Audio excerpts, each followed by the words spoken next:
Welcome, podcast listeners. It is episode number 424 of the Fret Talk podcast. You are joined today by your host, Mr. BudgetPedalChap, that is me. You are joined by a cornucopia of awesome people. I'm so excited for this. Like, it's been such a long time since we've had one of these like special podcasts, and who better to share this with? Let's go around the circle. I don't know if you're in the same order that I am, so we'll start kind of up here with our Joe. Say hi, Joe. Hi, Joe. How's it going, everyone? Yeah, he did the thing. I don't know what... In an absence of Matt, there is a Joe. And we've got Joe from Hello Sailor Effects. Awesome, like, not only awesome pedal brand, but awesome YouTube channel and podcast as well. Just absolutely knocking it out of the park. We've got Mr. Simon JSA. Hello. Hello. Bonjour. Hello. And again, like a pedal wizard extraordinaire. Like, if you happen to have seen any pedal made in the UK within the past kind of 10 years, there's a good chance that Simon's had his hand in that somewhere.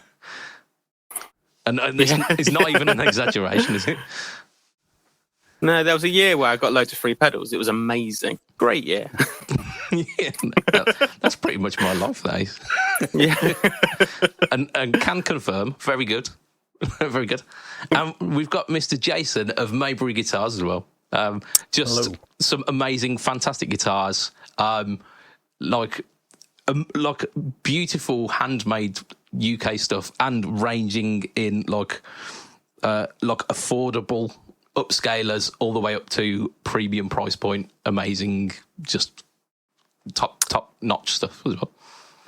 Yeah, I try and cater for everyone.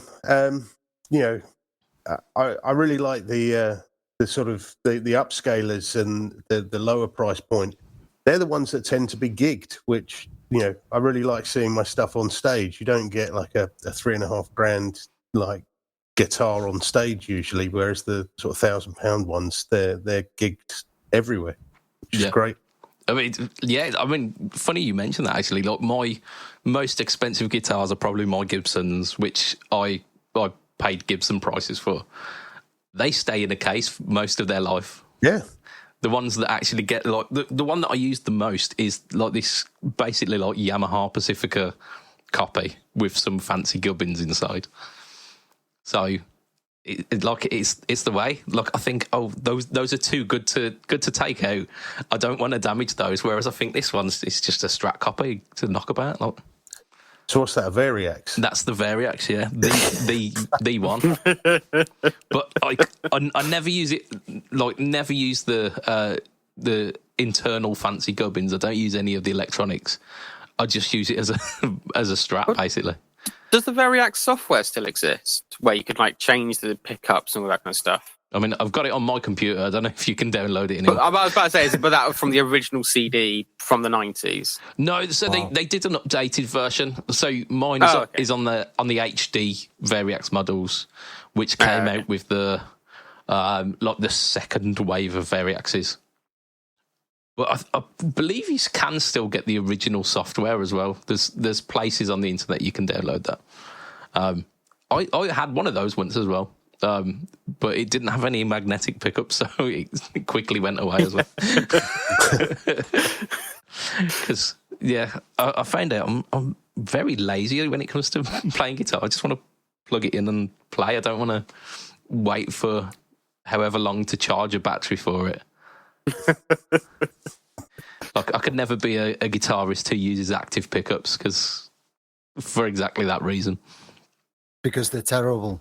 I feel like active pickups don't have like a huge current draw. I feel like a 9-volt battery lasts a fair while.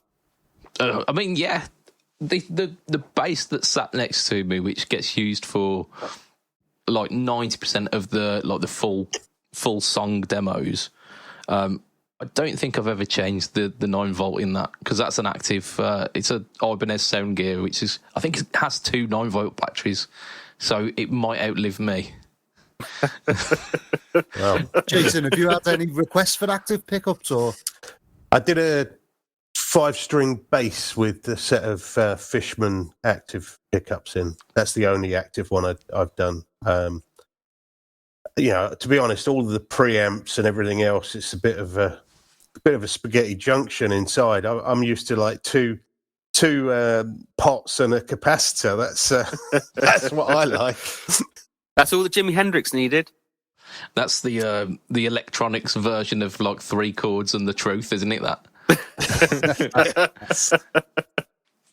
it's like the country approach. Right, we're gonna start this by, of course, mentioning our sponsor, which this seems a bit surreal because I'm going to mention how Affordaboard brings you pedals from Demon Effects, JSA Effects, Muskie, Joyo, 4D, K-Line, Nux, Movil, Chord, Vave, AM Effects, and Affordaboard Effects, all at amazing prices. They're a UK company with their stock all ready to ship in fantastic recyclable packaging. If you haven't already, you definitely need to check them out at affordaboard.co.uk. They contain some of the JSA line, which is amazing. In fact, actually, that's a great place to start us, isn't it? Tell us what pedals are currently on the Affordaboard roster. I don't know. I genuinely don't know. So the stuff I do with Affordaboard, for the most part, is one-offs and just kind of random things. I'll build stuff, he'll then sell stuff, and then once he's sold out, he'll message me and go, have you got anything else? There's a few that I think we've done a bunch of. So the Hot Toddy, obviously. Yeah, I say that. But yeah, the Hot Toddy, the Tone Flexor, which was the discrete op amp, IC Tone Bender, the irony. End up using more transistors than a normal tone bender. I think there's the Portal 4. Is that on the yeah, I think as well? so. I feel like it is. But yeah, for the most part, it's kind of like random one-offs. And as I said, that's always been the kind of deal where he'll buy them, he'll sell them, and then just come to me and see what else I've got. Because I still, even now, that's still how I build for the most part. Which again, I feel like similar to Joe, and I feel like there's loads of builders like that where you build kind of what you fancy building. And then, yeah, if it sells, it sells. If it doesn't, you build something else anyway. It's just like Lego. Yeah. Well, it kind of is nice. Yeah, I always say this, and it is, it's Lego kits for adults with molten poison that breaks how a guitar sounds.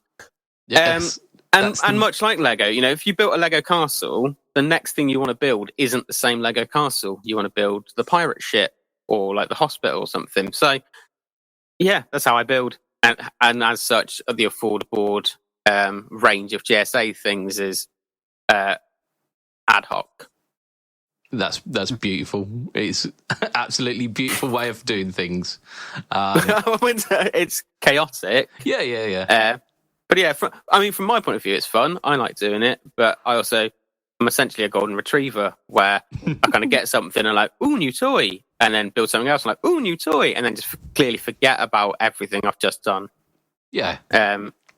Because Pedal Jungle, there was a guy down south that had a big collection of JSA pedals, and he sold them all. No, he sold most of them. He had more than I do. And he sold a bunch to Pedal Jungle. And every time Pedal Jungle tags me, I'm like, I do not remember building this pedal at all. I've no idea. And for the most part, the guy that's bought them tells him what it is. But every now and then he's kind of messaged me and go, do you know what this is? I'm like, no. It was just a pedal. Can't remember. No, it does something, I'm sure. Yeah. I'm sure like if he took the back off and showed you the circuit, you'd go, I've got an idea. That has happened a couple of times. It would also show the writing inside the pedals, which I feel like everyone here knows that, don't they? Yeah, everyone does. The Play It Again But Less Shit that's now in like 99% of the pedals I've built. Because that was one of my many catchphrases as a teacher, because I was a professional. That seems very inspiring. To 16-year-olds, it kind of was. Yeah. And the older I get, the more like neurospicy I read. I've always known it, but how neurospicy my brain is. And one of the big things was the amount of catchphrases I had as a teacher. One of which being every time, like any time a student asked what we're doing, I'd always say the same thing we do every day, Pinky, trying to take over the world. Towards the end of my teaching career, kids didn't get that reference, which really upset me. But yeah, every single time. And kids would just like, before I'd start saying it, they'd be like, no, what are we actually doing? Like, no, let me finish. Yeah. This is how this works. Yeah.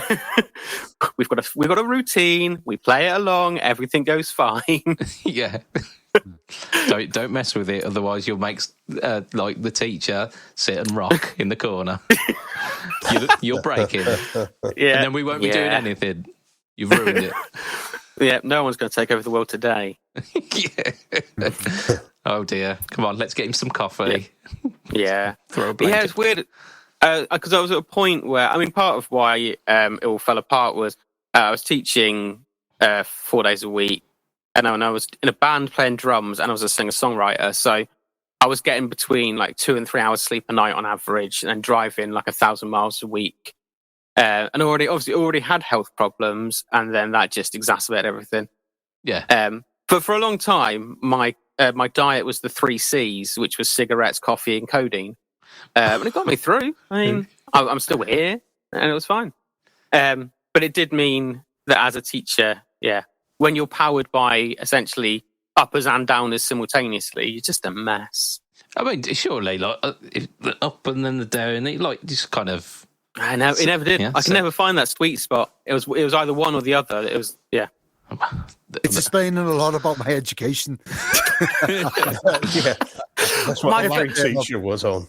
Yeah, I worked with a guy who.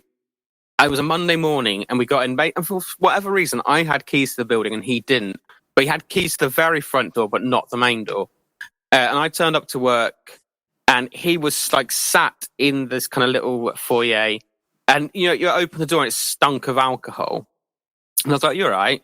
And he went, "Yeah, it was my parents' whatever wedding anniversary this weekend. So I spent the whole weekend drinking, and then about 4 o'clock this morning, I realised I had to go to work. So I literally got the first train, and I've just drunk the whole time." Nice. I was like, "You're." So I let him in, and then he'd forgot he had a teaching observation that day, which is again, if you don't know, is where professionals come and judge you and tell you how well you're doing as a teacher. And he wasn't hungover; he was still pissed, and he was like, "I've not done anything. I've done none of my paperwork." He goes, "Fuck it. I'm just whatever happens, happens." And so he taught the lesson, and he got amazing feedback because he spent the entire lesson just jamming and playing bass with students. And they're like, "Oh yeah, you were really into it, and they were really inspired by your playing and your how you were getting on with them." He's like, "Thanks, it was brilliant." Nice. Yeah. So yeah, Joe, you're right. The again, it's trying not to get people in trouble, but the amount of people I knew and still know that are teachers that drink and or do illicit substances it's not uncommon. Wow. No, That's the state of education. Yeah. I mean, yeah, you either get that or you get burnout, don't you? So you like, Yeah, exactly. No, it's exactly that. It's the same with doctors and stuff as well. Yeah. Where you're so overworked that you find either your body's a temple or you go the other way. yeah, completely not a temple. Yeah, exactly. My body is dog shit and I hate everything. Yeah, let's get some drugs. Yeah. Oh dear. Right. We usually start these podcasts. I mean, we don't start these podcasts by talking about illicit substances. Well, sometimes we do. I can't lie. But we start these podcasts by doing a little slice of shit news. And I thought I'd just like welcome you boys into this one because it is clearly a piece of shit news. Because essentially what this is a nigh on like £600 drum machine, I guess. So we've all heard of the Beat Buddy before, which was like this tiny little, like kind of, it looked a bit like the Zoom MS50s, the like multi effects thing. Had a couple of little buttons on it, and it's like, and then you could step on it and it'd do a drum fill, and like all is good. They've upgraded this one to the Beat Buddy 2, and it looks really, really impressive in the kind of features. I think it's like AI powered as well. So there's like let me pull up the article because I I wasn't all that interested in this one, I'll be honest. Don't say AI powered, you'll get cancelled. Yeah. Jesus. They've been after me on Instagram. I got absolutely hammered. So, like, all of the kind of standard stuff where it's like more realistic sounding drums, and you can set like verses and choruses and stuff like that. But there was a mode on it, like I think it was AI powered. I can't find the information on it. Autopilot function. There we go. So it will follow you basically. Oh. Yeah. So it's essentially like this tiny little pedal again, but it comes separate to the foot switch that basically unlocks a lot of the features for it.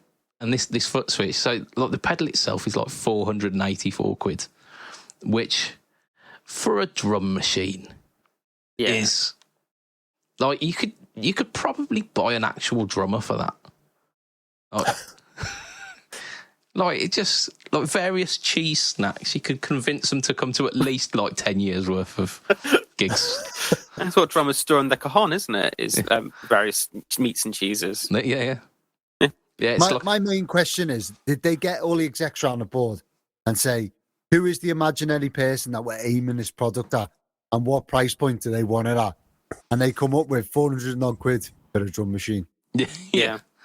I'm confused by I've got I talk about it all the time, the Digitech Trio Plus, which is their band creator. Yeah, it's got the bassline like follower as well as the drum. Yeah, and it's wicked.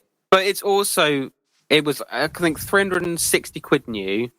It comes fully packaged, comes with an SD card, it's everything there. And you're not expecting it to be amazing. You're expecting it to be good enough to just jam along with. Yeah. Whereas, the original Beat Buddy always seemed like they were trying to do so many things that didn't need, like a looper could have done, or, Yeah, because they all have got the loopers. Is it improved? Does it track or... If their marketing's anything to go by, it's so much better. but I feel like the original one's been around for a long time. Yeah, it's maybe there is a market for it then, for like buskers, or if it is massively improved. But £400 for a pedal that plays drums. I mean, but I've just fixed a Boss. What's their single pedal looper? The RC3. The RC3. Yeah. I just fixed one of those for someone, and I'd not played it before. So fixed it, tried it.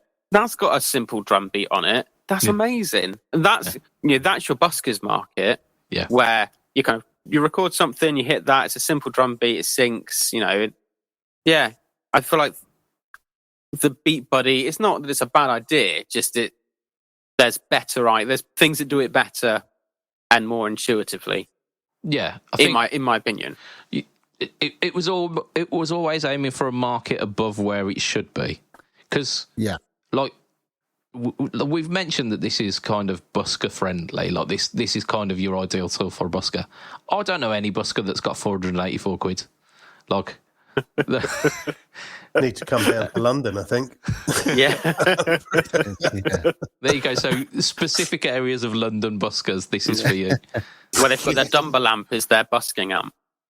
Yeah. And a card machine. They all do. Fair play. So maybe there is a market for it.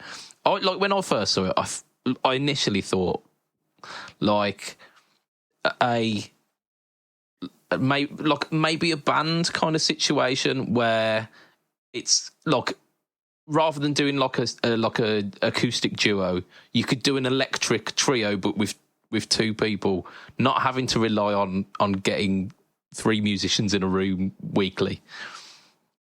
And it's like a reliable thing. You can program it so it's got you like your verses and choruses and your changes and whatnot. But I mean, the Trio Plus does all that as well, and it's cheaper and adds the bass and a looper function. Yeah. Yeah. So, like, I don't know why I'm trying to justify it. It's the shit news for this week. So yeah.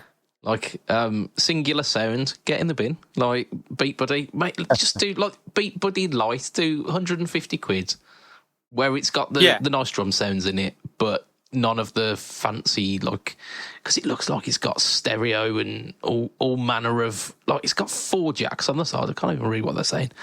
Like, if it was under 200 quid and you could load in your own VSTs from your door, so you could have like slate drums or something on it, like you do with like impulse responses for guitar pedals. Yeah. You know, if you could load in, slate drums or get good drums or anything, that would be amazing. Yeah, what I compare it to is that amount of money. If you're going to buy, like, I imagine it's studio gear, isn't it? No one's going to bust with it. But for studio gear, I paid less for my Captor X. That allows me to use a valve amp at home and IRs, and as you say, I'm like, do I want to pay that much for the drum machine? Probably not. Yeah, and that's if you're using it in the studio. Chances are you've already, you're doing it in your door anyway. You've already paid your license for Get Good Drums or whatever, which have been. Now, if you think 400 quid's probably a couple of years of licensing for a decent drum plugin. Yeah. Now let me be devil's advocate. If this extra function responds to the way that you play, i.e., you play slower and softer, and it changes the drum pattern, and then you dig in and it goes to a big, does that make it worth it? Question mark. If you could do that with zero latency, it'd be amazing. It's the latency that would be an issue. It's how quickly. Because again, in real life with the drummer, you're not relying on the music. You're relying on loads of visual cues, aren't you? You can see when some of the bands play soft. Yeah, unless it's got some sort of fancy. Yeah, exactly. Yeah. Oh my god, it's Beat Buddy 2 got the nod function. Is that what it is? It's like a little camera that knows exactly. Yeah, if it did, chef's kiss, gear of the year. But if it can play guitar for me too, that would be fantastic. But no, I don't think I didn't see it in the article. I don't think they've got the nod function on this. So it's unfortunately going to have to be shit news of the week. There's no way it's going to get shit news of the year because Gibson are just consistent. They are consistent this year. Right. You mentioned, Simon, about a little guitarist magazine article that you saw from Mr. Maybury. Let's riff on that one for a little bit because I'm interested in. You featured in the Guitarist magazine a few times, haven't you? Actually, or is it the same one that's featured a couple of times, like same guitar that's featured a couple of times? So I've had 2 builds for guitarists. So one of the upscalers, and also a complete bespoke one built to their specs. And then I did something with the Mod Squad, and that had 3 or 4 articles done on it where I basically got sent a load of guitar parts from them, and I built them a body that fitted the parts exactly, so bolted it all together, made sure it all worked, and then sent it back to them. So it was basically like a jigsaw puzzle for them to slot everything together. And then, each article they did was on a different aspect of it. So fitting the electrics, doing the finishing, the setup, etc. So that was quite a good set of articles. But yeah, I've had a few things in with them. All of it's been sort of really positive. Cool. How did that come about? I think I got approached by their review editor, and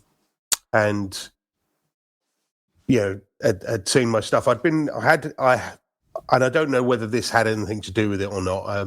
But I had run a few adverts, so sort of half-page adverts in the magazine, and I don't know whether it was off of the back of that he'd seen my adverts and thought, oh, well, let's get in contact and see what they're about. Either way, they contacted me, and the first one was, we built this like complete custom shop thing, and then about 6 months later they contacted me again. Have you got anything else that's new? So I showed them some pictures of the upscalers, and they like really on board with that whole sustainability and price point, etc. And both of them, so there's been 2 reviews. Both of them got 9 out of 10. So I can't complain on that front at all. And then off of the back of those articles, the Mod Squad stuff came because of the whole, upscaler using reclaimed and recycled parts, and they had a whole load of spare parts left over from all of their other builds that they thought, well, let's do some sort of collaboration thing, which was really good and very different to what I usually do. So yeah, interesting. Yeah, like it kind of goes along the lines of what Simon was saying about it's like the new shiny thing, isn't it? Like new bit of inspiration. Yeah, very much so. Do you find it's brought more people to you as sort of an authority on building, like with questions themselves about guitars? Because I've put a few parts casters together, and I probably had 1 million questions and no one to ask. I've had what came off of it was people approaching me for parts, so which I'm not into. I'm into building guitars. Yeah. So instead of and if someone was to come to me and said, "Oh, I've got this neck from this guitar that this Squire that I've had from when I was 15, but it's rubbish. Are you able to do anything with me?" 100% yes. But if someone says, "Oh, can you make me a neck?" and they just want a neck, can you make me, a body, and they want to then bolt it all together themselves? That's not really where I'm at. I'm not about supplying individual parts. If someone wants to send me a bunch of stuff, I'll happily build them a guitar out of whatever they've got and work with them to find other parts that work with it as well. I'm definitely into building guitars as opposed to doing parts for people so they can build it themselves. Not that I'm opposed to that, but everything I do is by hand. So because I make the necks by hand, I use a jig to get the neck route in the body exactly to fit that neck.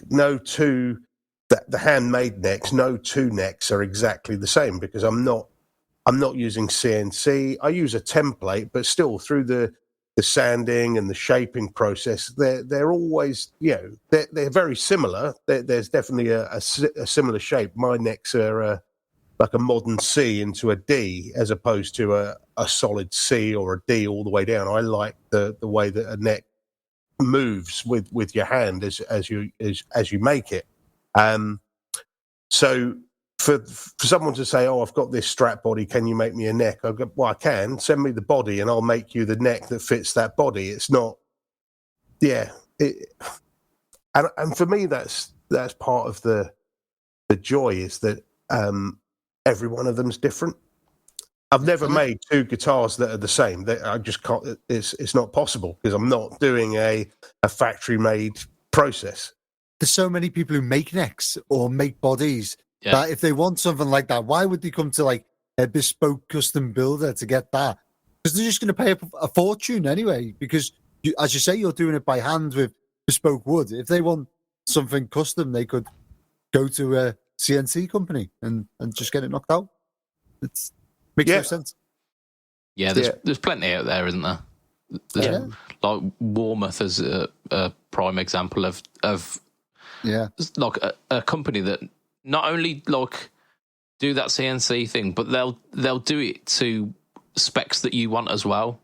So you can you can get them to like source particular woods and have like, "Oh, I want the Stevie Ray Vaughan carve for the neck," and like as long as you don't mind like paying the price for it, like they'll sort that out for you and they'll do like individual parts to what you want.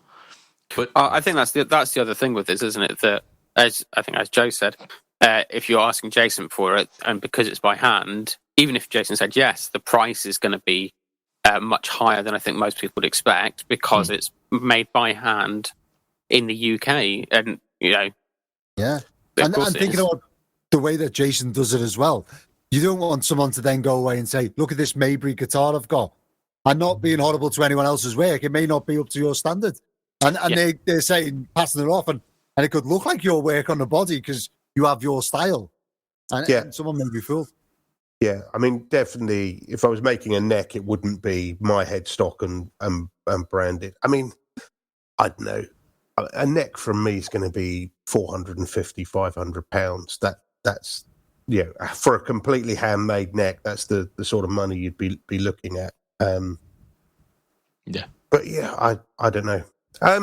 It's the same way. Sometimes people come to me and they want me to build them a complete replica of somebody else's guitar. So Gibson, and a lot of people coming to me for Gibson replicas. For me, is like a no-no. I've spent so long striving to come up with my own style, my own shapes that you see one of my guitars and you know it's one of my guitars. Absolutely. To then build a replica of a Gibson because they want a signature body shape from. I'm not your guy. And also, they obviously then want a complete sprayed, high gloss, one color. And again, that's not what I'm about. I mean, for me, I love colored bodies, but it's so the wood grain shines. So I use stains instead of like high gloss, solid colors and things. So there's so many other people out there doing that I'm not the guy. Yeah. To be fair, though, we do all go to Picasso type, abstract artists to get a one-to-one portrait. That's a standard thing.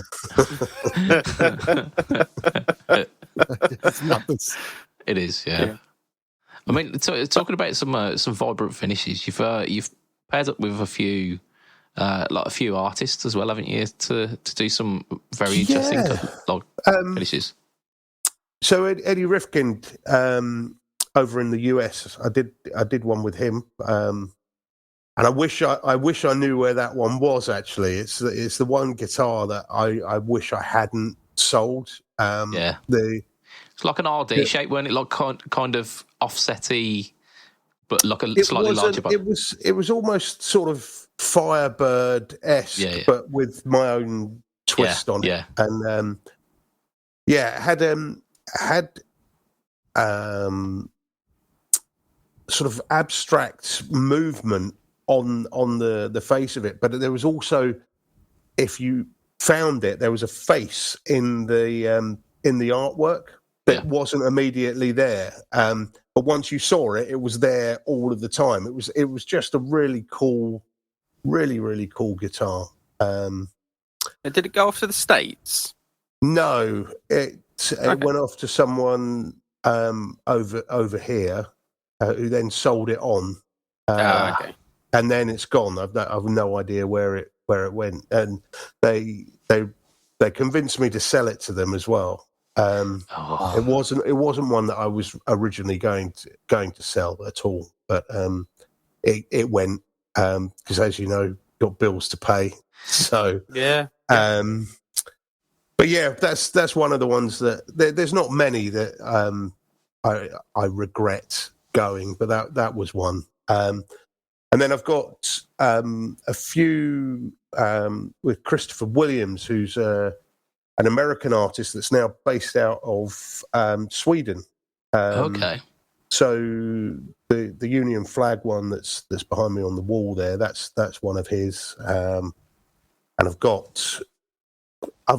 done collaboration work with a lot of collaboration work with him. So he's had stuff commissioned where he's sent me over stuff that he's already done, and I've made it into. So he'll send me a tabletop, for example, that's got flowers and stuff painted on it, and I'll make two guitars out of that by using the tabletop as the top for a guitar that I then use something something behind it to build the body out. And so we've done quite a lot of stuff together. And I always like doing collaboration pieces. Yeah. Just adds a different flavour to what you're doing. It makes you look at stuff in a different way when you're doing it, doesn't it? Yes. Yeah. I mean, especially the tabletops that he sends over. You look at it and you work out how am I going to get the best guitar out of this? How can I use, even pieces of the top to make the control plates for the back of the guitar and stuff. It's very innovative. Yeah, it's like working out a puzzle. Yeah, because I was going to, before you said tabletop, in my head it was like, I was going to ask if you were sending him bodies and sending back, and then my brain going, that would be so, expensive more than anything. But yeah, if he's sending you a whole thing painted, that's brilliant. Yeah, we've done both. So I've sent him. So this one is the Union flag one there. That's a solid Marantzi body that I cut. And sent over to him, and then when it came back, I then did all of the binding and stuff on it after it came back. But yeah, that probably only £60 to send it there and get it back. It's not too bad. It's not bad. No. And then there's the cost of the artwork. Yeah. But yeah, I think why not? Why not? Again, it's all about doing stuff that's different and yeah. But the artists you collaborate with are all like very much in your style as well. Yeah. So it still looks like one of your guitars. You can spot them a mile away. Yeah. Yeah. How long have you been building guitars now as like the full-time as Maybury? As full-time, so Maybury has been around as a name, 8 years now, I think. Okay. And I've been doing it full-time for 4. Nice. So yeah, but it's I love it. It's completely different to the whole corporate IT thing that I was doing previously. What you mean you don't miss corporate IT? No. You know what? I miss the people. I miss having the camaraderie. Me and the dog isn't quite the same. Saying that, I do have a steady stream of people coming through the place. People coming to look at getting something built, or today I had one of the guys that I built a guitar for a couple of years ago. He brought it back, needed a service. He was ended up staying for 4 hours and just chewing the fat, playing all of the guitars, going through all the gear. Just it's cool. And being in a position where I can do that. Yeah. I can just say, okay, I can take 4 hours out of my day and build that relationship with that person. And regularly I have people over that, if you're commissioning a guitar, I have people come over for 2 or 3 hours. They go through the whole range of guitars that I've got. They choose the neck profile they want, what woods, what the pickups, because that's the whole point of having a studio full of guitars, is that people can come and get exactly what they want. Very few people buy upscalers that they fly out the door. They go without any problem. But like these really high end custom stuff, they're more as demos than something that I would sell to someone. The price point. If you're paying £3,500-4,000 for a super high end guitar, you're going to want that custom built to your spec. You're not going to want something that I've already made, if that makes sense. But you're not going to want you're not going to want a Gibson off the shelf. Do you hear that, Gibson? Yeah. Well, I mean, that's the difference. What I produce in my head, and hopefully the proof's in the pudding, is as good as a custom shop Fender or Gibson. Plus, it's completely bespoke. They're one-offs. They're they're built to order, and I'm not opposed to building somebody the custom body shape that they want. In fact, there's one behind me that is a one-off that the chap that I made it for. He's an engineer. He had his own ideas around the body shape. He loved Telecasters, but wanted a slightly different shape. So it's got a rounded bum instead of the flat bottom. It's got a different upper horn. It's 24/75 scale length. It's got a G&L bridge on it, which is slightly wider than any standard strap bridge, which means the neck has to be wider. So the neck was a completely one-off width and scale length. And that's the level of detail you can go into, which you're not going to get from any of the big brands. Even if you buy a custom shop, you're not going to be able to spec something up like that. Yeah, you imagine. I think it's just fascinating. I'm sorry, it's fascinating because we're all in the same boat with this, and I think I can just whilst Jason's talking, both Joe and I are just nodding along because it's exactly that. That's the beauty of boutique anything, isn't it? Especially in the UK and guitar based, people can get exactly what they want, and most of the time it is completely one off, bespoke for that person. Yeah, you hit the nail on the head when you said building relationships, because that's what you get. You get someone.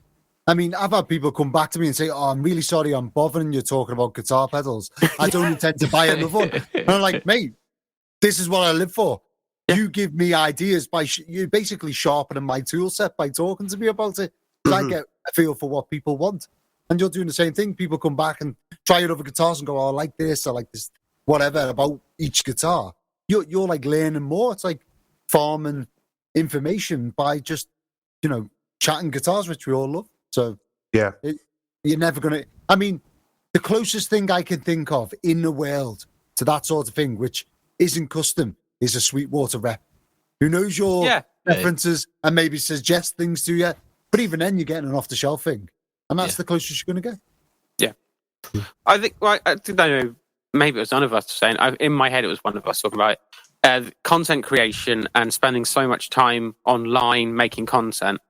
And that's a pain. It's a real pain to do. But most of what I think we all do online now is build relationships with either other builders or potential buyers, or it's less about making shiny videos and more about connecting with people. And I was going to get really philosophical there and go really deep. In a world where it's kind of we are much more disconnected physically.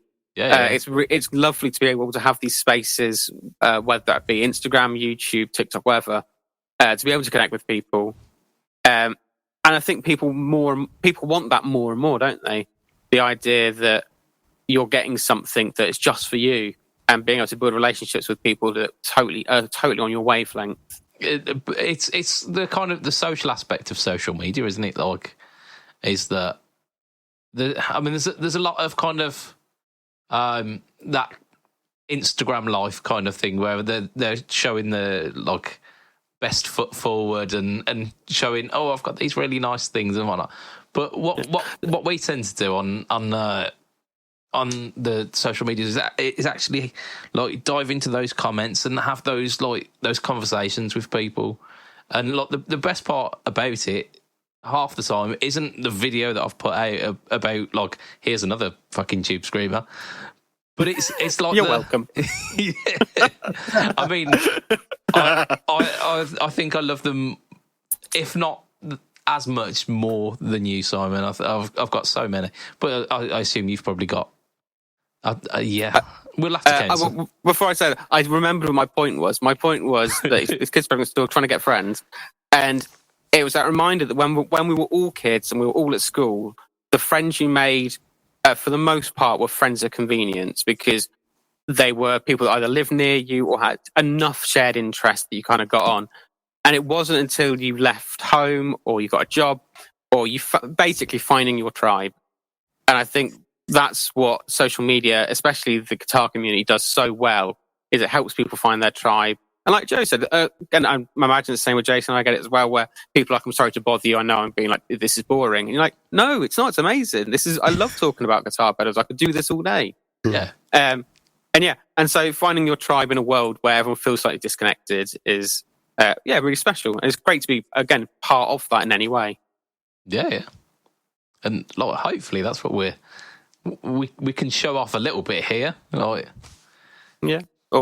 alienate everyone. That's what I was going to say. I genuinely have more tube screamers than pieces of cutlery and crockery combined in my house. Wow. Fair. Yeah. I don't even like tube screamers. I just got lots of them. I've got one of your Valve Dreamers. Yeah. That's a really good pedal. Thank you. That was the one. So when I built that, and I built the Horse Whisperer that Joe's got, and I think it might be... No, I think it was a separate build, actually. But I sent them both to Joe, and he was like, I'm keeping the Horse Whisperer, sent the tube screamer back. And it's the same circuit for that Valve Dreamer. Right. He sent them both to me to try out. And I sent him a picture of it on my board and said, what am I giving you because you're not getting this back? Yeah. So now I've got his custom Kossoff drive that was on your board. I've got it right there. In fact, that pedal has been within arm's distance of me for pretty much since I've got it. Yeah, it's ridiculous. It's so good. It's a humbling experience, isn't it? Plugging in one of Simon's pedals. Yeah. So I don't think it is, but this is, and I was going back to, I kept trying to figure out how to ask this to Jason because it's a weird question. When I have people around to play pedals, one of the things that really fascinates me is some pedals that I love suddenly sound terrible, and then some pedals that I hate suddenly sound amazing. And Jason, with your guitars, do you get the same thing where one person plays it and it's incredible, and then a different person plays the same guitar and you're like, oh, that's probably not for you? That's a difficult one. Yeah. Because you get some guitarists that can make anything sound incredible. Thank you. And you get some guitarists that can make anything sound bad, and it's you're welcome. Thank you. That would be and it is down to that level of skill, isn't it? Yeah. I've got a multitude of pedals, but for me, it's actually about playing them clean. So when I'm building a guitar, it's about the pickups and the amp that it's running through that make the sound, the tone of the guitar. I mean, I think if you take pedals out of the equation, it's pickups and the amp that have the biggest influence on the sound. Yeah. I'm not getting into the whole tone wood debate. I do think that the woods do have an effect on a guitar, and I've got proof of that. Two identical setups as far as the hardware, pickups, etc. Different woods, and the guitars are completely different.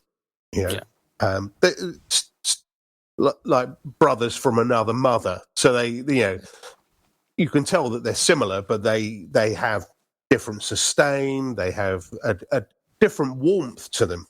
Yeah. Now, again, is that because I'm getting handmade pickups? So the pickups are slightly different, or is it the wood? There's so many things, and what's peculiar is sometimes I make a guitar, and whatever it is about that guitar, it just has something extra that another guitar that I could have, make the next week or whatever, exactly the same woods or whatever, and it doesn't have that. Now that for me is down to the woods. I think that has the effect. So you've got, even down to swamp ash. You can have a piece of swamp ash that's very light, and you can have a piece of swamp ash that's slightly heavier, and that's going to affect it in some way. Whether that's the tone or just the weight and feel of the guitar. I mean, I do think they have personalities, especially when you're making handmade stuff. Yeah. it's different to a factory-made whatever, where they are made specifically to be as exactly the same as they can be. I'm trying to make stuff that is unique and has its own sort of life and personality to it. Yeah. Well, again, you're very much preaching to the choir here, aren't you? With the same, just with different parts. But I was going to say, Joe always talks about this, that idea that if a pedal looks better, it makes you play better. Or if you know it's got cool parts in it, and even psychologically it makes you feel better. And is there some element of that with guitars and woods, where if something weighs slightly more or how it feels, does that put you in such a position that you play slightly differently? And it's almost about finding your comfort spot. So as you said, you can have the same pickups, same amp, but say if one's a slightly lighter body, is it the resonance of the wood, or is it that it's sitting more comfortably as someone's playing it? It's got to be it all, hasn't it? Yeah. It's crazy, isn't it? I got a friend who believes that heavy guitars give more tone and more sustain. So if he gets a heavy guitar in his hands, he instantly feels like it's better, and so it sounds better to him. Whereas me, I'd be like, well, that's a boat anchor, no good to me. Because, you know, that's in my head too. It's all psychosomatic. Yeah. But years ago, I owned a Fender Music Man Stingray guitar, the Mark I Stingray guitar. Bought it from Anderton's for 400 quid. Beautiful, solid mahogany, weighed more than I did. And I ended up trading it back for a different guitar. Because whilst it was fun to play sitting down, and it sounded phenomenal, I couldn't stand up with it. Like, I genuinely couldn't stand up playing the guitar. But again, if they've made obviously replicas now Sterling do their own version, Music Man do the version, and I can't help but feel they're probably going to be wildly different, even if theoretically it's all the same. It's I think this applies to everything in life, and I do say this quite a bit. But my lad's 18 now, but when he was younger, he was massively into BMX, bike racing. You know, they go over the jumps and race each other. Yeah. Now he'd go through a dead spot where he's like, I'm just not feeling it, and I'd buy him some new stickers for his bike, change the color of his bike, same bike, you just do a bit of spray paint or buy some new stickers for him, and he'd get out there and be like, Dad, it's performing so much better. Nothing's changed. It's all in his head. And it's like that for everyone. I think it's got to be. And when people say the audience won't notice, I think that if you get on stage with a guitar that you love to bits, or pedals that you're really happy with, a new amplifier that you're excited about, you get that feeling in your chest, and that makes you feel good. So you play better, and they will notice that you play better. So therefore, it sounds better. For me, that's just it. There's no way that it can't be. Yeah, absolutely. And people think I'm mad. It's all in your head, Joe. It's all in your head. Great. I'm happy with that. But that's the point. It is. It is all in your head. It's like, if the new shiny thing makes you feel good, then you'll try and play better to kind of like appreciate that experience more. It's Well, the amount of pedals. There are a few pedals that I've bought that I've plugged in and been like, oh my God, I want to play guitar. And then you even when you stop playing guitar and then the next morning you're like, oh yeah, I want to play that pedal again because it does something. And even though it wasn't necessarily new or shiny, it was just, it felt so right. You're like, I felt like I played better because it sounded better. And we experience every single part of our lives in our head. So if it's just in your head, that's fine. Yeah. There's definitely weeks on the no talk or tone. You can tell when I'm feeling the pedal. I think all of this makes more sense with guitar as well, because it's like a feel thing as well. As so much. More sense involved. A pedal's just there on the floor. You look at it, looks good, okay, or it sounds good. But with a guitar, you feel the weight, you feel the shape. You know, you get the feedback from the strings. It's so much involved. It has to make a difference. I got into not an argument, not a slag fest. I don't know what the right word is. A tiff, I suppose.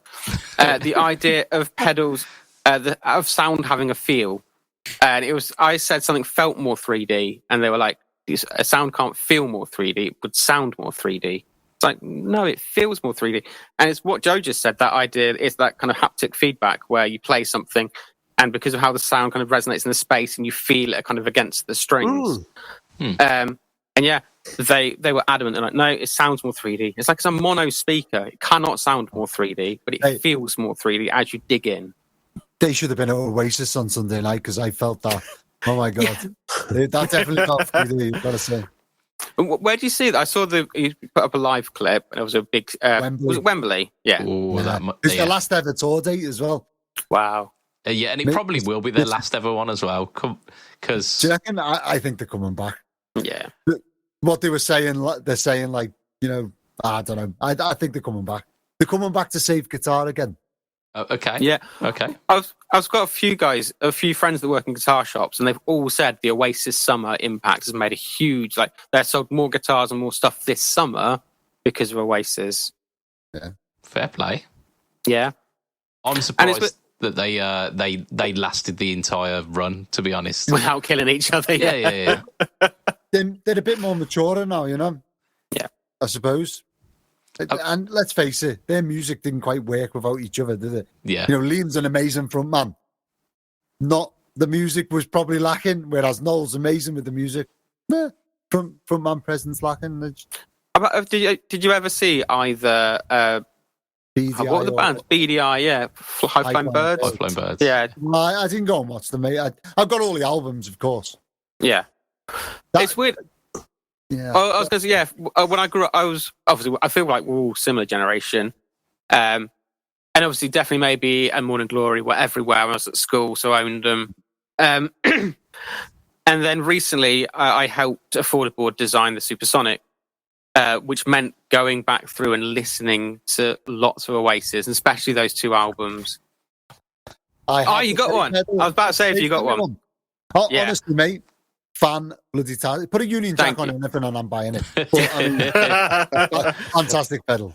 Thank you. I cannot explain how pleased I was. And I know that sounds slightly narcissistic. I was so pleased with how it came out.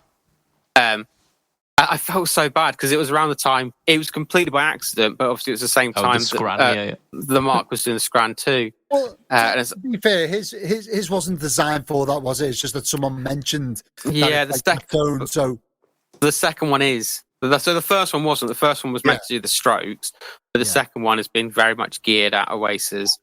But I mean, they sound very different. And Affordable did, like, the first thing he did was contact him and went, look, I'm making an Oasis pedal. I'm not trying to step on your shoe, but step on your toes, sorry. And Mark's always like a chill guy anyway. So yeah, that's absolute baller. Yeah, genuinely, a super nice guy, and was like, yeah, that's fine. To be fair, the rising tide raises all ships. I mean, look at the Boss switcher and with Dan Steinhardt's G3.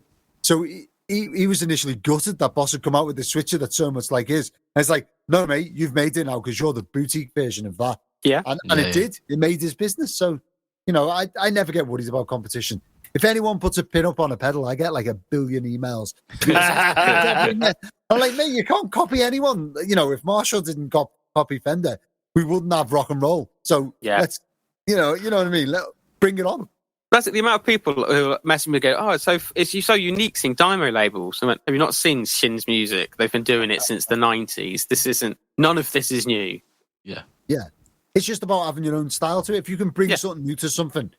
I mean, I'm not one for, I've got to say, like the one-to-one clone copy, same font, same colour, same shape and closure. That's a little bit disingenuous. Everyone knows what I'm talking about. And I've got 2 of the pedals to mod over there, so I'm jumping on that particular bandwagon. Exactly. Yeah. But if you can bring something to it, I'm like, do it. That's how most great things in the guitar world have come about. Yeah. I mean, like, just look at like the guitar market and how many T-type, S-type, S-type, yeah. Single cut, like, I think Gibson and Fender should be encouraging this because if new shapes caught on to be as popular as the classic shapes, they'd be out of business. So if something like, I don't know, one of your shapes had suddenly took off and everyone was like, right, Gibson and Fender, that's the old stuff. No one cares about that anymore. Obsolete. We're moving on to your shape. They're out of business. So why aren't they encouraging people to copy that, to keep it, the status quo? Yeah. It seems insane to me. But something that always amazes me is that the Fender and Gibson are still able to produce guitars, the same guitars. Yeah. How many tens, hundreds of thousands of Fender Stratocasters or Gibson Les Pauls are there out there? And how many guitarists are there? And what's the throughput of guitarists? As in, are they all in collectors' collections? People that don't play guitars, or where are they? Where are Joe all of those? Yeah, I was going to say Joe Bonamassa's got a couple. But the beauty about guitar is you don't have to say I like this or that. It's not a car that you have one of. You could have more. No. So, yes, you can. But there's got to be a surplus somewhere. But they must be somewhere, mustn't they? They don't even. If you look on the second-hand market, there aren't that many out there at one time. Under people's beds or in cupboards shoved away somewhere. Yeah, I guess. Which goes back to what I was saying earlier. That was Fender's point, is that, people buy a guitar, they play it for a month, and then it literally goes in the back of a cupboard, and it gets forgotten. It's why you see so many, when you see like house clearance stuffs on eBay, the amount of times there's a guitar or an amp or a pedal, there's something music related. Like my 4-track, I had one as a teenager. I lent it to a mate at university, never got it back. And I bought another one because I loved it. And it cost me 50 quid in the box, basically brand new. And the guy was like, oh yeah, I bought this in the 90s. I used it twice and then put it away. And we're moving house. And I've just found it at the back of the cupboard. And it's the amount of gear that's like that. It's just, squirreled away somewhere. Absolutely. Or you could have an entire room that is dedicated. Yeah, I mean, look, if the view, every room here, if the listeners could see these rooms, it's basically like 4 man caves, isn't it? This, look. yeah, pretty much. Yeah, but I feel like Jason's got the positions. I feel like Jason's got the comfiest man cave because it looks like that's a sofa. Without a doubt. This is an L-shaped sofa. I'm actually sat on the edge. If I relax, nice. I'm sat on an office chair from 2008 with 5 wheels, of which 3 are broken off, so it's like half falling around, and it doesn't go up and down anymore. But it's because it's got arms. It's the only chair I've found that's comfortable. Different vibes. Absolutely, yeah, definitely. This chair was bought as a because we used to have I was donated like a kind of IKEA rocking armchair kind of thing, and that was the podcast chair for the longest time. But it got to lockdown, and my missus was having to do like working from home and doing like conference calls and stuff. She went, "We've got to get a good chair." Yeah, like a solid chair. It's really frustrating. I have, and I don't know, I moved it earlier. I don't know if it will come into frame again. Only can't. Anyway, I jokingly call it the Batman chair because the back is the exact shape of the Batman logo. Nice. And it was in my last kind of year at work. They were really supportive. And through Access to Work, they got me a chair. And honestly, it's so comfortable for me. Everyone else who sits on it is like, this is the most uncomfortable chair I've ever sat on. Like it's horrendous. But for me, I love it. The problem is it hasn't got arms because it's not meant to be sat on for a long time. It's meant to be like leant forward a bit and doing that. And I put a lot of my weight on my elbows. So it's frustrating when people, and it's because it's not got arms, you can play guitar on it. So when a lot of people come around, that's the chair they sit on. And most people are too polite to say how bad it is. But a lot of people will end up standing up or sitting on the floor. Yeah, no, I'll just stand. I'll stand. It's fine. Yeah. It's okay. Oh, that's us British, that is, isn't it? Yeah. That is our default. No, it's fine. It's fine. Yeah. Right. We need to mention your YouTube channel, mate. We definitely need to mention the headway that you have made in such a short amount of time on this crazy journey of YouTube.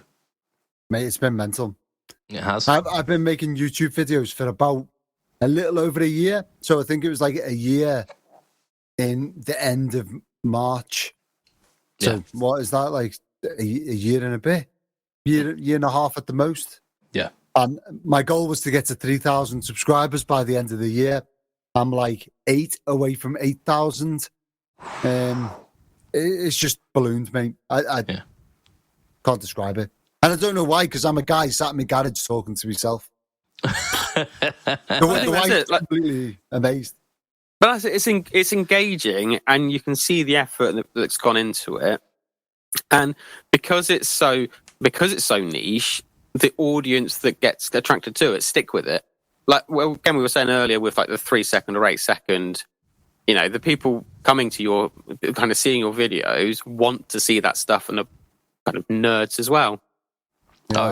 It's mad. As soon as I started filming for over an hour, I was trying to get the edits down. As soon as it went over an hour, instantly longer view time, more views, more people coming to the channel. It's insane. I mean, I approached this thing, and it all come about because I'm no longer saving on chips anymore. That's gone. My job is literally unimportant, which is a bit rubbish. And I used to be able to teach people and pass on knowledge. I was always the training chief, and I was always involved in like developing everyone below me type thing. Yeah. That's right the way up to university qualifications. And now I've got nothing. I'm a manpower manager, and it's just like, you know, turn up in the right uniform. Chief, I've lost my shoes. That sort of thing. It's like not very interesting. And I wanted to capture that like teaching and instructing thing again. And it just seemed like a really good way to go about it. And I got that Selma amp, if anyone remembers that, the croc skin. And I thought I better document this process just for the future. You know, it's a vintage amp. And loads of people were really interested. And I thought, well, this is something I can offer to the world. With you know, I get enjoyment from it, and maybe it brings value to other people. So it's kind of gone from there. And then I got a bit of an obsession with video and lighting and stuff like that, because I'm an addictive person. You know, as a kid, massively addicted to drugs. Joined the Navy, massively addicted to the Navy, and now guitar. And then that led on to teaching and filming. It's just it's like you said. It's like you said earlier, though, when you were talking, when Jason was talking about building guitars, where you've become an authority on kind of, especially pedals with vintage parts. And in the same way as people were approaching Jason for parts for guitars, and then people are approaching you for the same thing, but with pedals. That's very kind of you to say, mate. I think what I did was, and what a lot of people get hold of me and say is, I didn't want to start building pedals, or I didn't want to get involved in this thing because I didn't want to do it wrong, and people, you know, either ridicule me or tell me off or whatever. But you do it completely wrong. As far as building pedals go, almost everything I do is wrong. But you don't care, and it's okay because you build amazing pedals. So it gave me the confidence to start building. I'm like, fuck yeah, that's brilliant, great. Yeah. You know what I mean? So what if you're wrong? And I get so many people say that tool's wrong, or you know what? Well, I've said this a lot, and I owe them so much. Like, I was exactly when I started building, I had so many, with hindsight, stupid questions.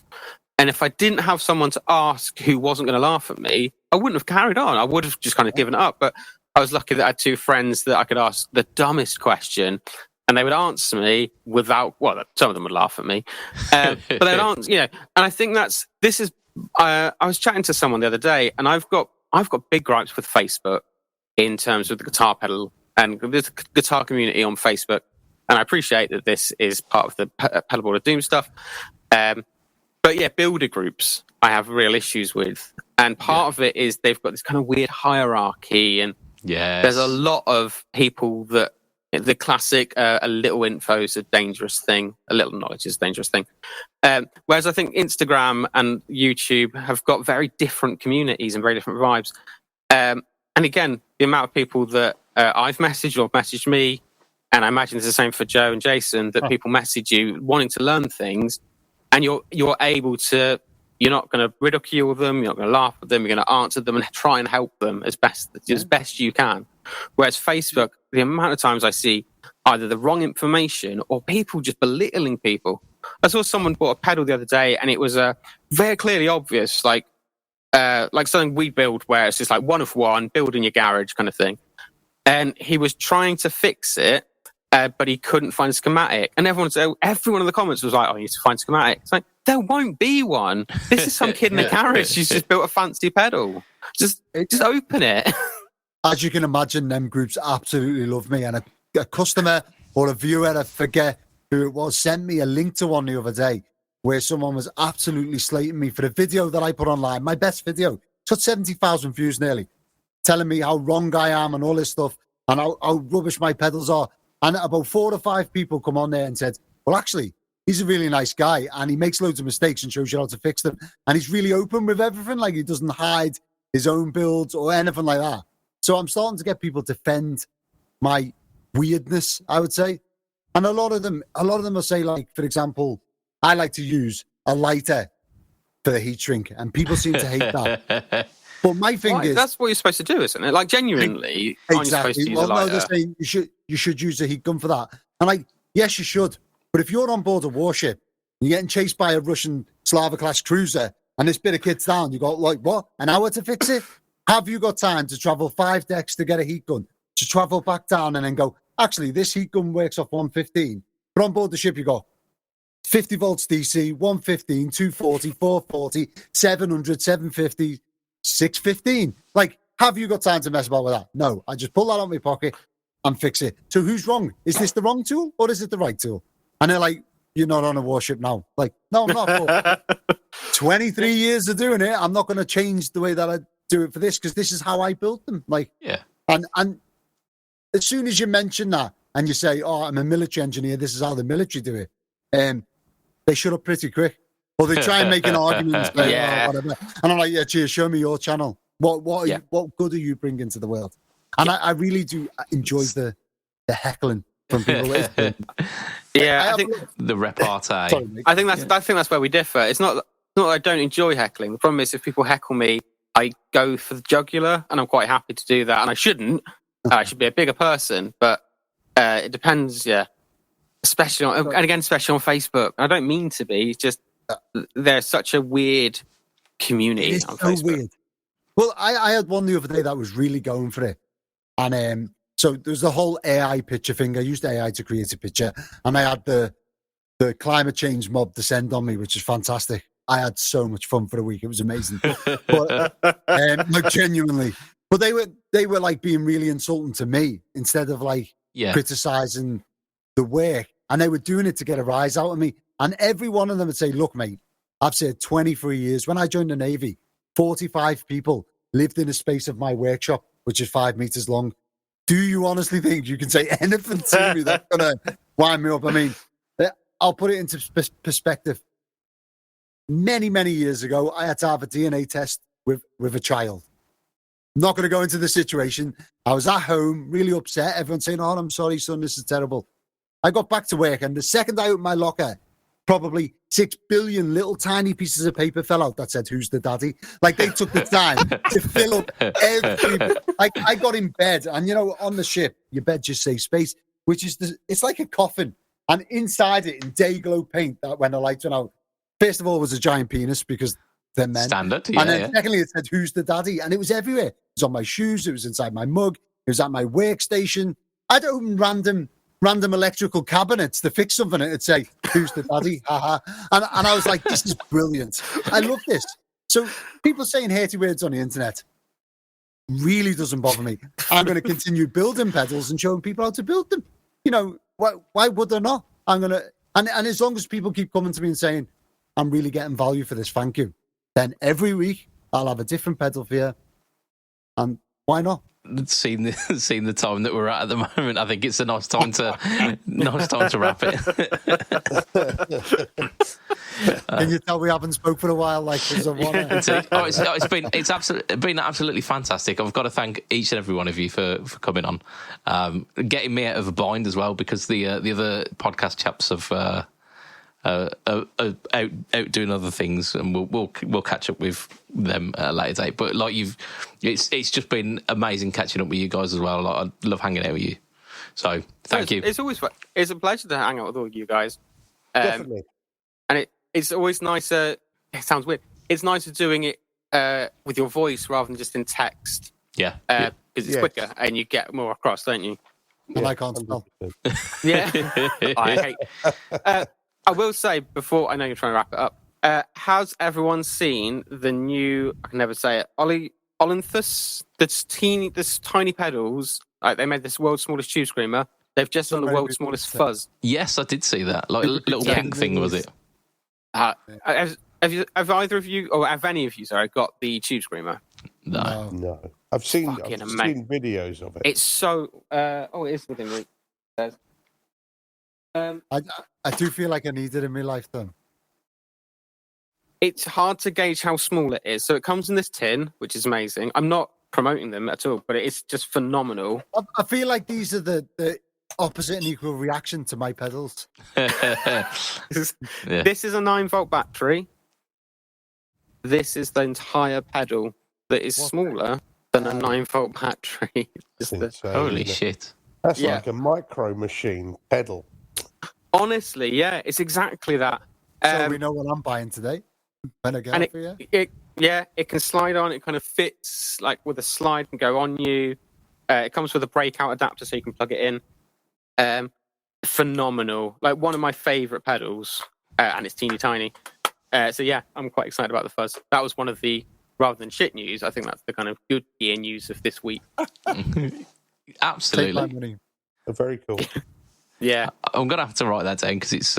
In fact, actually, like to send me a message with the details after the show because I'm gonna put that into our into our list because we have officially mentioned it on a podcast and it will it will now make guitar stuff of the annum. It will get onto that. Awesome. Nice. I can. I will have to. This is one I will have to type because I cannot pronounce the name. I think it's Olinthus. But I'll send you a message. Fantastic. Right, so I'm going to extend a thank you to anyone who's made it this far. I will definitely be editing this down to the normal hour and potentially some of the cut out all my digs about Facebook. Then would be under time, unfortunately. Yeah, there wouldn't be enough. I hate being that guy. I don't mean to be that guy. It just, I really struggle with it. No, I completely get it. Like certain social medias are like nurturing and like bring people together, whereas Facebook thrives on division. And that's the engagement that it's kind of harboured, and it just kind of perpetuates itself. It's a horrendous place. If I could be off it, I would, but it's kind of tied in with the whole budget pedal chap thing. So I've got. I will say that as I said, I was in quite a depressive spell, and towards the end of it was the Charlie Kirk thing, and which was to me like the final straw because obviously I was just bombarded. And I realised that my whole Instagram algorithm was just like half naked women, rage bait, and then left wing stuff. And so I knew you could turn off suggested posts for 30 days. So I turned that off. I also found you can reset your search history and reset your algorithm, which I didn't know you could do on Instagram. And honestly, I'm so happy for it because I'm now back to cats, nihilism, and guitars, that was my happy place. That's what I wanted Instagram for. It's in the settings. I forget where, but you can reset your search history and algorithm. I've been recommended to everyone I've spoken to recently because it's honestly like a game changer. If you feel like you're getting the same stuff that you don't want to see, and a lot of it's rage bait, it's well worth doing.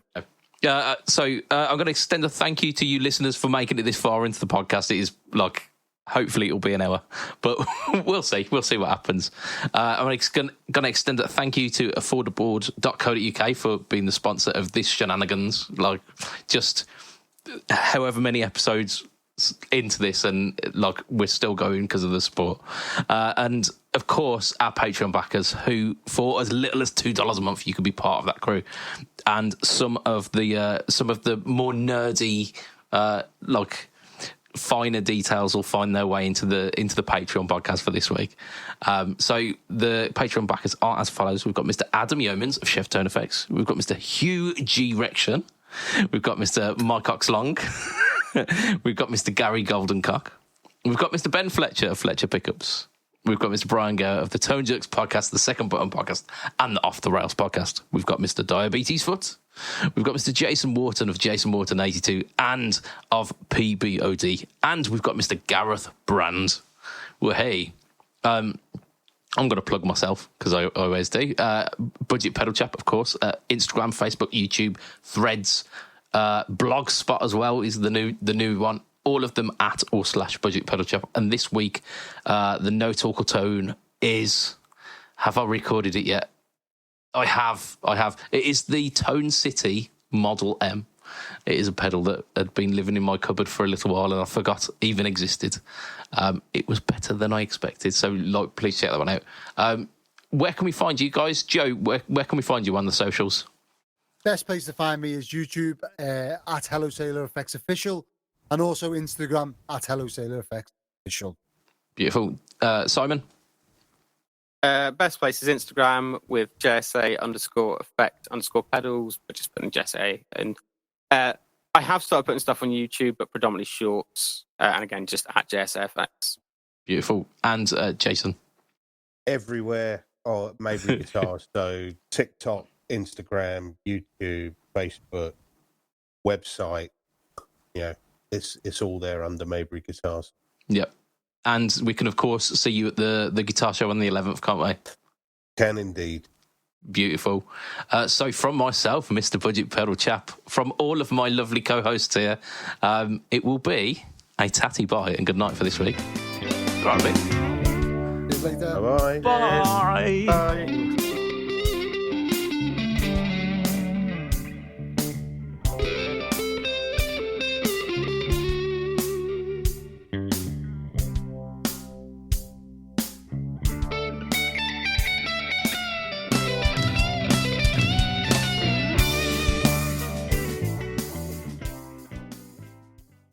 I can give you a dad joke. What did one apple say to the other apple? Go on. Core, you're appealing. Hey, that's a classic, that is. Get in.